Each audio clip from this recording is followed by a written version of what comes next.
عندنا مديري في الشغل دايما بيقول ان هو ما بيحبش الموظفين الموظف ابو بطيخه، اللي هو بيجي يشتغل عشان يقبض عشان يروح يجيب بطيخه لمراته وعياله وهو مروح بالليل. فبيبقى دايما شايف انه فعلا لا، الموظف لما يجي يبقى حابب المكان بالظبط. وحابب الاكوستيك والكوميونتي اللي هو فيها، عشان هو فعلا بينتج وقت الضغط. بيفرق معانا جدا ان احنا في ما بيننا عشره وفي ما بيننا بالظبط. محبه، فبتشفع كتير. طيب، كاتش ار، رد فعلك بيبقى ايه لو لقيت ان اللي قدامك جاي يعمل انترفيو كان في شركه توكسيك؟ هقوم احضنه.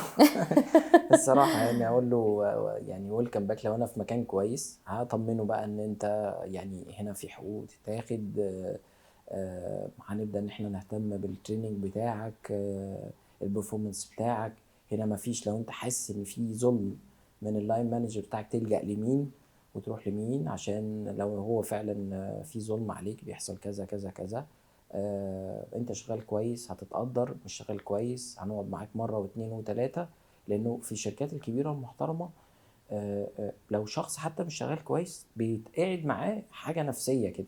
في ايه يعني؟ بيسألوه ماله، متضايق من ايه، القسم في حاجة مضايقاك، عشان يتأكدوا مش الشخص هو اللي مش كويس. ممكن يكون المكان او الديبارتمنت اللي شغال فيه في حاجة مضايقاه فمش قادر ان هو يأدي كويس. فطبعا يعني بطمنه وبتاكد ان هو في مكان توكسيك، مش الشخص ده توكسيك. اه، كنت لسه هسأل. طب اه انا لو هو قاعد بقاله كتير، هيبقى في علامات استفهام كتير قوي. انت ايه بالظبط. اللي كان مخليك قاعد؟ هقعد بقى يعني ايه، نبدا ان احنا نستريس على النقطه دي في الاسئله. خلاص، مشيت ليه؟ ايه رايك في المكان؟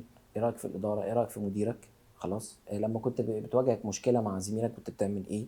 فبيبدا الاسئله دي بيبين الشخص ده ردة فعله تبقى عامله ازاي.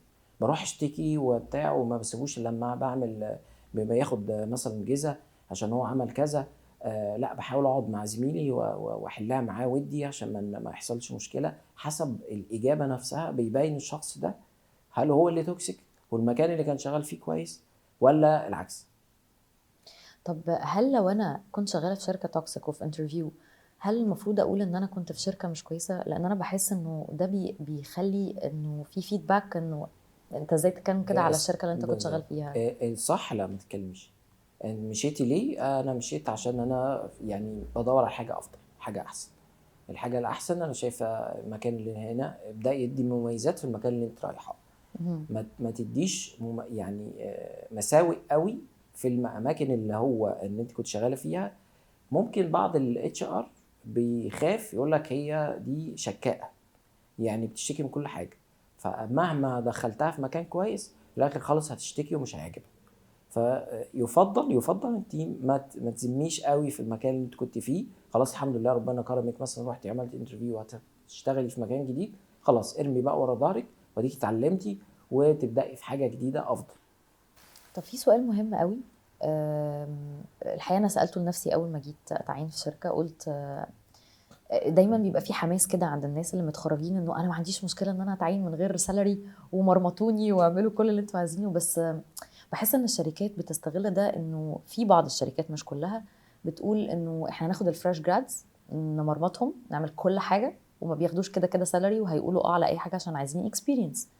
فازاي ابقى انا عارف كواحد لسه بشتغل اميز ده، وابقى وبرضو الشركه لو هي عايز تعمل ده، ازاي تعمله بطريقه تبقى بتطمن اللي جاي يشتغل انه لا، انت ما تخافش، احنا مش بنستغلك 90% من الشركات بتفكر كده، بتفكر في الاخر خالص فريش جراد. هو فريش جراد اصلا. وهو في الاخر فهو في الاخر خالص جاي عايز يتعلم. فانا مش هسويه طبعا بمرتب بالشخص اللي موجود عنده اكسبيرينس. بس في الاخر خالص الرك بقى على الشخص اللي جاي يتدرب. انا مم. جاي اتدرب فهستفاد ايه، هتعلم ايه. فلازم يفوكس على النقطه دي. خدت فلوس، هو في الاخر خالص فريش جراد ما يبصش على الفلوس خالص في اول فتره. يعني احنا كلنا كنا ماشيين بمرتبات ما فيش. بس في الاخر خالص انا عارف كويس قوي لو دخلت مكان خدت مرتب قليل ما خدتش مرتب خالص، اللي هتعلمه ده هو اللي هيديني في الاخر مرتب بعد كده في الشركه دي او في شركه بره. بس فهو في الاخر خالص الرك على الشخص اللي جاي يتدرب. جاي يتدرب انا داخل عشان اتعلم واحد اتنين تلاته. فهعمل لهم تنين جوه بقى، اخش بقى مدير كل شويه اقول له معلش ممكن تديني دي اتعلمها؟ طب هجرب على الاكسل ده وبعدين اوريها لك. خليه شاطر حرك، ما يقعدش على المكتب كده بيسكرول على الفيسبوك ويقعد يتفرج على الشاشه جنب زميلته، وفي الاخر خالص بيروح ما استفادش حاجه. لا، يطلب ان هو كل شويه يطلب اشتغل، اعمل، اقعد معاكم بس اتدرب، حتى لو يقعد بعد ال8 ساعات اللي بيتدربها او 6 ساعات، في الاخر خالص كل اكسبيرينس هياخدها هترفلكت في فلوس في الاخر، وهترفلكت في فاليو ليه في الاخر. بس فهو ما يبصش تحت رجليه دلوقتي، مش لازم سالري، لان هو في الاخر خالص لسه ما عندوش فاليو عشان اديله سالري. طيب هل في بقى تجربة شخصية ليك مع الشركات التوكسيك تحكي لنا عنها؟ لا، هو طبعا اشتغلت في شركه توكسيك، قعدت فيها حوالي 3 شهور ما كملتش، ومن ضمن القرارات انا خدتها في حياتي ان انا اسيب واقعد في البيت حتى شهر او شهرين لحد ما الاقي شركه افضل. طب ايه الشركه التوكسيك اللي اشتغلت فيها دي؟ طبعا كان مدير ظالم جدا، مرتبات، واحنا في قسم الاتش ار كنا بنلاقي ظلم في مرتبات الناس، خصومات وهميه، واحد ما عملش حاجه، اصل انت رحت مش عارف ايه وبتاع فما جتش هنا فخصم. هو عايز يتارجت كل شهر خصم معين من المرتبات. مفيش طبعا تدريب، تعيينات بالريليشنز، يعني انا عارف ده فهعينه، طب التاني ده راجل كويس وجاي واكسبيرينس، لا هو ده اللي هعينه، فبيخش طبعا جوه بيلوش في الشغل. في زعيق، في يعني طبعا تعدي بالزعيق كتير، طاقة سلبية في المكان، تحس انت مش عايزة تروحي.